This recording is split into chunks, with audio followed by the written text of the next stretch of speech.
Hey there, Fiddle Jammers. Hope you're all well today. Whenever you watch this, whenever you see this, wherever you are at. I had a little, not an epiphany, but a good idea working with one of my students who's 14, or I think she's 15 and a half now, working on some fiddle tunes and learning to improvise over them. And we realized that even in her estimation, because I never try to judge students for their improvisation. I think that's a no-no as a teacher to say, no, that sucks, or that's no good, or that'll scar them creatively. So the best things I find to do is to ask them, how did that feel to you? Ask her. And she goes, well, it's okay. You know, she could tell.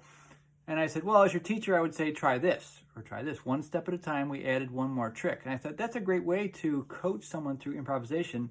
I'll share the couple things we did today with her, with you. So she was working on the song Mississippi Sawyer.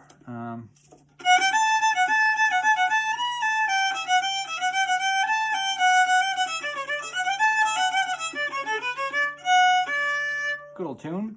It's in the Fiddler's Fake book.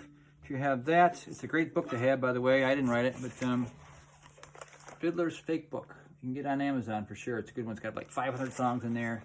And every once in a while, I have students pick out a tune they want to work on. And this is one that she chose. So, oops, sorry, shaking the camera around on the music stand too. Sorry about that.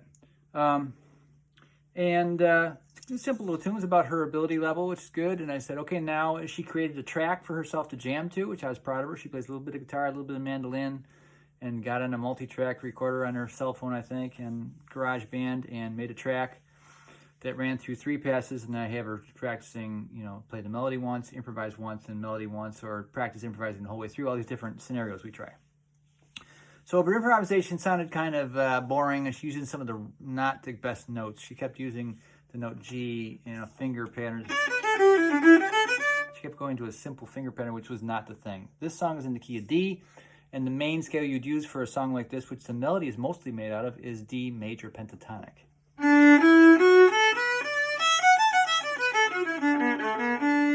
So if you know these scales, it's 1, 2, 3, 5, 6 of the D major scale. So 1, first note, second note, third note, skips to the 5th note and the 6th note.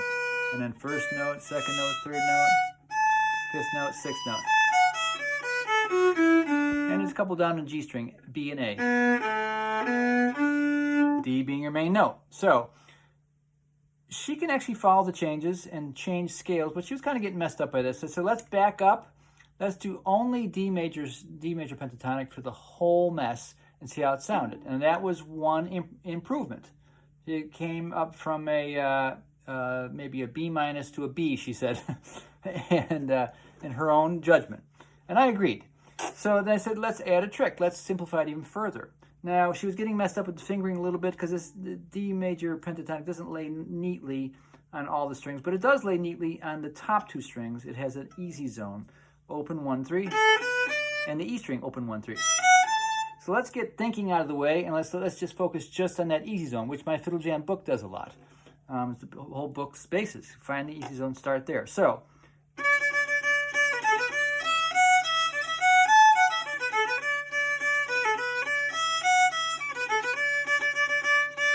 she did a pass similar to that.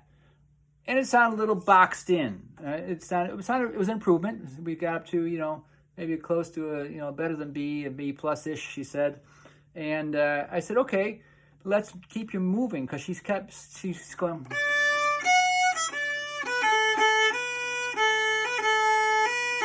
She's kind of slow. I said, do a pass, nothing but fast notes.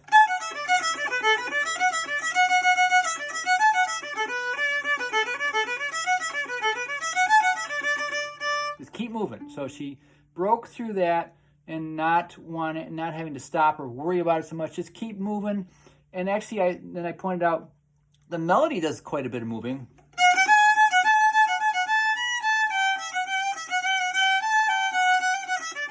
So I said, steal from the melody. Steal the rhythms from the melody. That's one thing. The melody doesn't do all 8th notes, but it does some quarter notes too. So after she felt like she was just kind of moving around and got kind of boxed in and boring, I said, well, let's add some stops. That was the next level. It brought it up another notch. So she would stop on the note D more often, you know.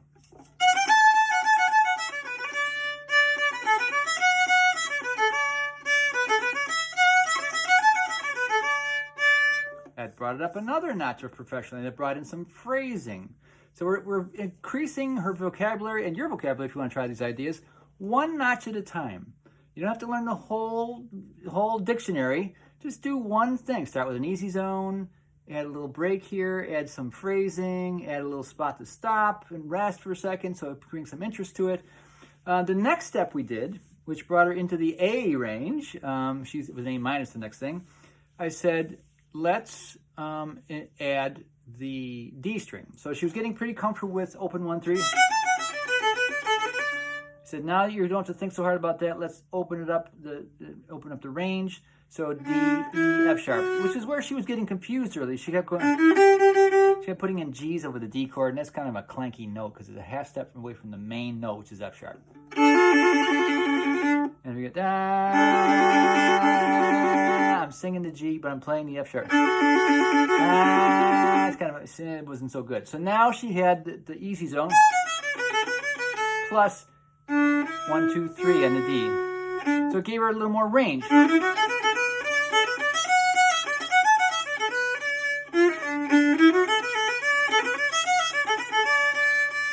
Each of these things we added sounded a little bit more and more professional. So we're making progress. We're in the A minus range, she judged herself. So that's good. So now I said, let's focus on probably the most important note melodically, which is the third of the key, the F sharp in the key of D. Because the bass player is playing the D, the guitar players are probably playing D. You know, it's the main note you hit, it's the resting note. But the main one that pulls it one way or the other is that third. Now, again, we're not even thinking about chords and chord changes at this point. If it's on a different chord, it's going to be heading to D soon enough, and that's okay. You create a little bit of tension and release as soon as that D chord comes back. So that's another level. We'll get to that another video. But right now, one step at a time. Right, we started with a little easy zone. We added awareness of the tonic. We then the next step was increasing the range a little bit, adding a little more rhythm variety. Training yourself to just keep going was one of the earlier steps too. Just get used to not thinking, worrying about it so much. And now focusing on the third, I said, let's slide into the thirds.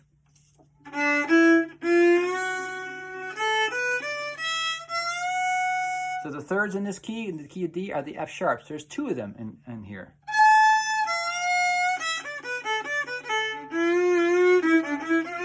Right away when she was practicing it first before we ran the track, she was trying to go too fast. I said, what happens if we use the F sharp as an excuse to slow down there, do a quarter note with the slide?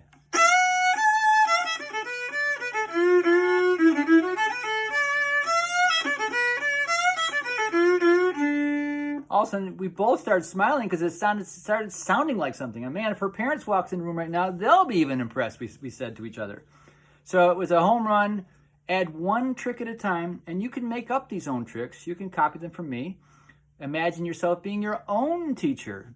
And what would your inner teacher say? What's the next step? Create that next step for yourself. Can I get into a box? I'm stumbling, so let's give less to think about. Okay, we did that. Okay, now I'm pretty comfortable within that box, but it sounds kind of boxy. Let's open it up just a little bit. Open up the range. Or let's do, keep me moving because I'm too worried about the notes. Keep it moving as an exercise. Then, to have some target notes. Okay, everything it made improvement, made it sound more and more professional, made it sound more and more musical. The ultimate, of course, we always need to keep that in mind, is to get to the point where you're hearing what you'd like to play a split second or 2 or 3 seconds even when you're relaxed, exactly what you'd like, and letting your fingers do that. Now, this student, Izzy, she was getting there. We realized she's not there, and she's tapping into the gods and having them pour the musical information into her head yet, and she admitted that as well. But she's getting to the point where she goes, okay, here's the end of that phrase. I'm going to nail the D. So she's getting there and hearing key spots at least. And that's okay too. You need to honor and accept and have your own self-gratitude for wherever you are at in your journey of improvisation and getting and sounding better and better and getting more and more professional. So take it easy with yourself. Don't think you got to be, Dizzy Gillespie or something, or Stefan Grappelli as soon as you start improvising, or Vassar Clemens, whoever your hero might be. Take it easy. Expand on the melody, steal from the melody, use the same scale overall as the overall key, keep it simple, You can't go wrong with, you know, a scale with holes in it, like the major pentatonic scale of the overall key for most fiddle tunes, which have 3 chords, 1, 4, and 5. If you don't know what those are, you can come to the website, fiddlejaminstitute.com, and learn a whole bunch of stuff about that. Join us as a member. It's at this point, it's less than $30 a month, and there's hundreds of lessons in there. I also have some standalone courses about the theory, and a beginner's course if you'd like, if you're just a beginner and listening to this because you're fascinated with the violin. And there's stuff about electrifying, like I got this, one of my fiddles here that I made. See this one? This is the newest model from my Outlaw Fiddle Company. This is the EVT, electric violin, traditional shaped. It's not exactly traditional, but it's closer. So anyways, there's stuff about that, this kind of thing. And of course, this YouTube channel where you're probably seeing this or elsewhere, keep watching, and I'll be teaching stuff here and there. And there's tons of things for you to learn. And if you want to be creative, this is the spot, all right? It's a spot, at least, one of them, and I'm pretty proud of it. So happy jams, and don't beat yourself up trying to learn to improvise. It should be fun and as no-brainer as possible. If it's not that way, create a way to make it a no-brainer. That's the step 1.